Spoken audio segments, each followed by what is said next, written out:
coach saw you walk with Ryan Muller. Wanted to ask you about him. Yeah, he's doing good. Ryan's doing good, and he's will be ready to go. So hopefully everything keeps going smooth. What's your biggest challenge as a coaching staff when you get ready for the first game of the season? Well, one of the biggest things is just all the logistics of game day management. We've done it a lot, but you have new people and new roles, special teams, different situations. So practicing that enough that the kids feel comfortable. And we do it a lot, but they got to keep them sharp into it so they don't get dull doing it. From a game planning standpoint, does every team throw new wrinkles in, or is there always an element of surprise in that first game? Yeah, there's always an element of surprise, and and then you kind of get used to different talent out there, so to speak. We've got new players at new positions. They got new players at new positions, so everybody's kind of seeing what they can do.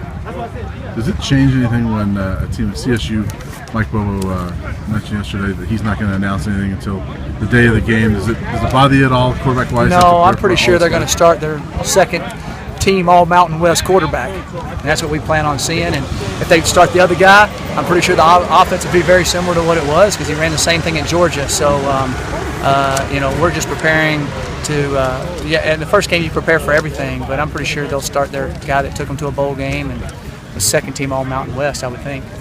Coach, how many intangibles just surround this game? A high-pressure rivalry game in Denver. Is there a point where the game plan kind of just goes out the door and it comes down to execution?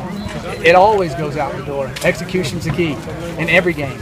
You think up things you think, but it's still executing whatever you've called, executing how you do it. As far as simple things of the snap count and lining up correctly and all that. The first game's always a little bit nervous.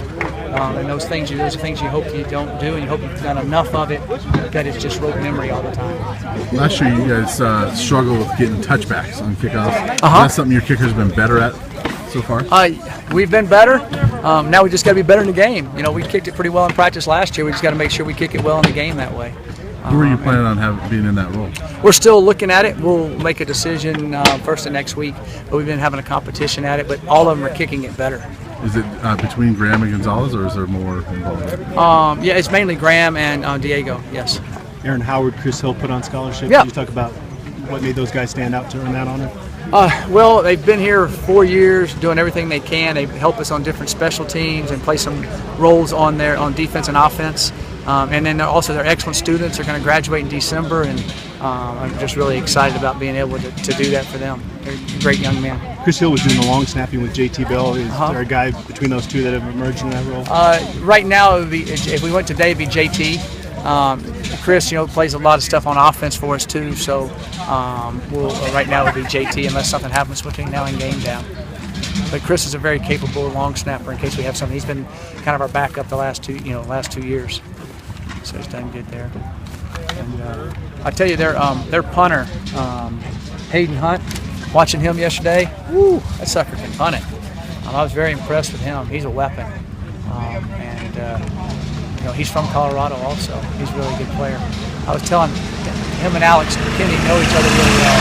So that'd be a good competition, watching two great legs from our own state, which is a great honor to our state. You'd be okay if they have to use him a lot as a weapon, though, right? I sure hope so. That's the key. And they'll be okay if Alex has to punt it a lot, too, I imagine. So I guess both staffs hope they don't see either one of them doing it too much.